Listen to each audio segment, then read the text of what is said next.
The Apache woman said, "This is my last night with you." "I'm leaving," the cowboy pleaded. The desert night was quiet, and a cool wind moved slowly across the wide valley. Inside a small wooden cabin, a single lantern flickered beside the fireplace, casting soft shadows on the rough walls. The cowboy sat on a wooden chair near the fire, cleaning the dust from his worn boots after a long day of work. Outside, the horses shifted gently in the stable, and the sound of crickets filled the dark desert air. Across the room, the Apache woman stood near the door, staring out at the endless land that stretched beneath the moonlight. Her long dark hair moved slightly with the breeze coming through the open window. For a long moment she said nothing, as if she were gathering the courage to speak. Finally, her voice broke the silence. "This is my last night with you," she said softly. "Tomorrow. I'm leaving." The cowboy's hands stopped moving. The rag slipped slowly from his fingers as he looked up at her in disbelief. For a moment he thought he had heard wrong. "Leaving?" he asked quietly. "What do you mean leaving?" She turned slowly to face him. The lantern light revealed the sadness in her eyes, something she had tried to hide for many days. "My people need me," she said. "My tribe believes I disappeared. Some think I was taken. Others believe I abandoned them. If I don't return soon, they will believe I have betrayed them forever." The cowboy stood from his chair, his heart suddenly heavy. Months ago, he had found her injured and alone after a violent raid not far from the river. At first she had been silent and distant, watching him with cautious eyes. But over time, trust had slowly grown between them. They had shared food, stories, and long evenings beside the fire. And somewhere along the way, their lonely lives had become tied together. "You can't just leave like that," the cowboy said, his voice filled with worry. "This place, this cabin, it's your home now too." The Apache woman shook her head gently. "This land is peaceful," she replied, "but it is not my home. My people are still out there in the desert. They are facing danger, and they believe I hold knowledge that could help them survive." The cowboy took a few steps toward her, struggling to understand. "Then I'll go with you," he said firmly. "You shouldn't face that alone." She looked at him for a long moment, and for a second something like hope appeared in her expression. But it faded quickly. "You don't understand," she whispered. "Your world and my world are not the same. If my warriors see a cowboy riding beside me, they may not listen to any explanation." The fire crackled behind them as silence filled the cabin again. Outside, the desert wind grew stronger, rattling the wooden walls slightly. For the first time since the night he had rescued her, the cowboy felt a deep fear rising in his chest. It wasn't the fear of gunfights or outlaws that haunted these lands. It was the fear of losing someone who had become the most important part of his life. He looked at her standing by the door, the moonlight shining behind her like a farewell. He wasn't ready to accept the night outside the cabin had grown darker, and the desert wind whispered across the empty land like a quiet warning. Inside, the fire burned low, its soft glow filling the small room with flickering light. The cowboy stood a few steps away from the Apache woman, still trying to understand the words she had just spoken. "You're really leaving tomorrow?" he asked again, his voice quieter now. She nodded slowly, though the decision clearly weighed heavily on her heart. For months she had tried not to think about this moment, but deep inside she always knew the day would come when she would have to choose between the peaceful life she had found here and the people who had raised her. "My tribe has been searching for me," she said. "They will not stop until they know the truth." The cowboy ran his hand through his hair and looked toward the fire as if hoping it would offer some answer. When he had first found her after the raid months ago, she had been wounded and barely able to stand. At that time, he had simply helped her because it was the right thing to do. He never imagined that helping a stranger would slowly change his entire life. "You saved my life too, you know," he said after a moment. She looked at him with surprise. "How?" she asked softly. The cowboy gave a faint smile. "Before you came here, this place was nothing but silence," he said. "Every day was the same. Work, eat, sleep. No one to talk to, no one to laugh with."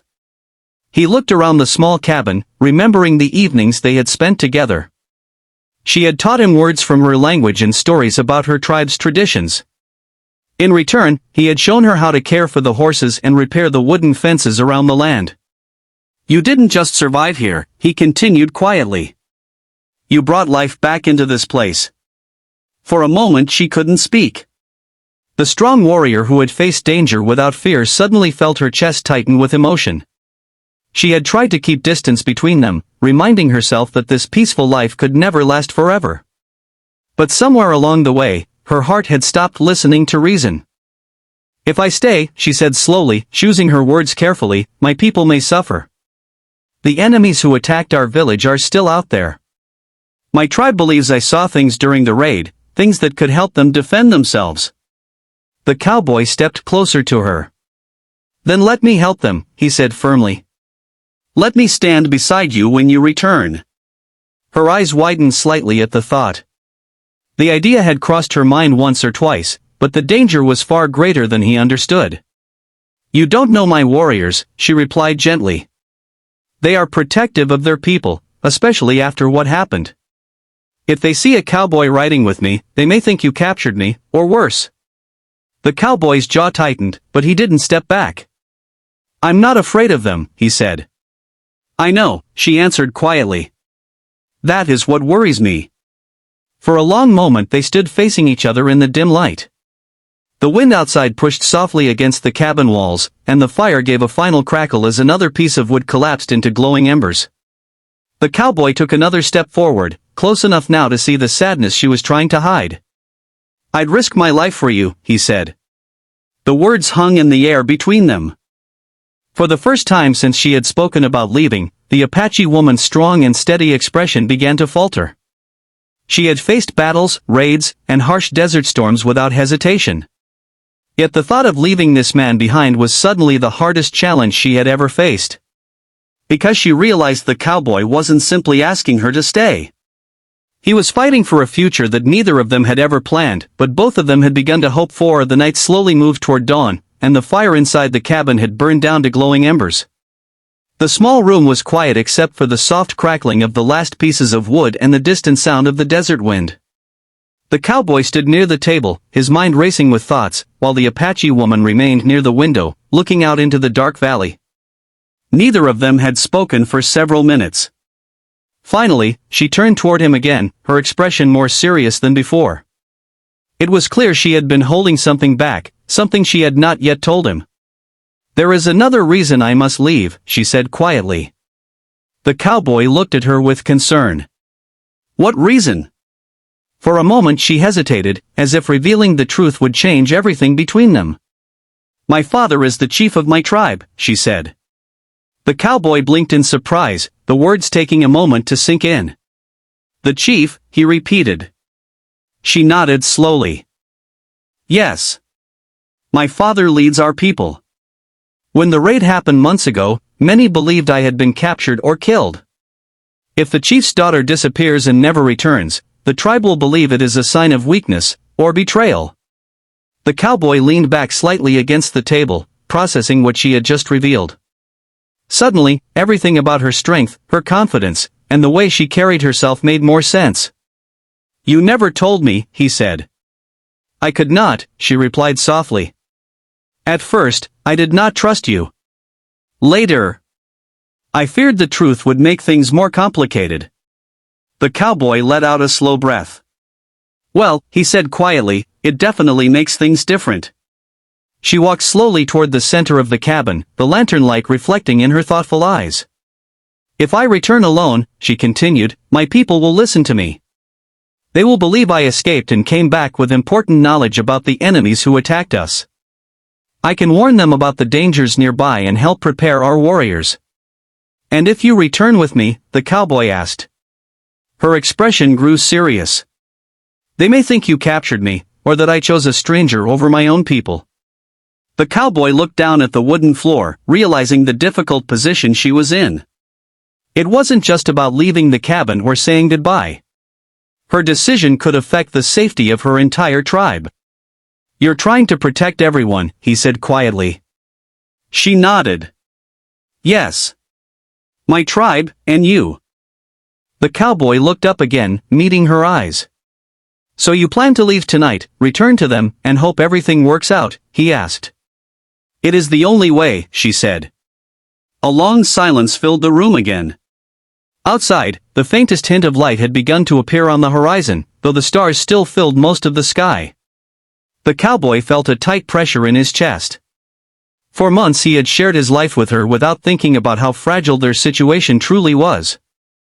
Now he realized that the peaceful days they had spent together might have been only a brief moment in a much larger story.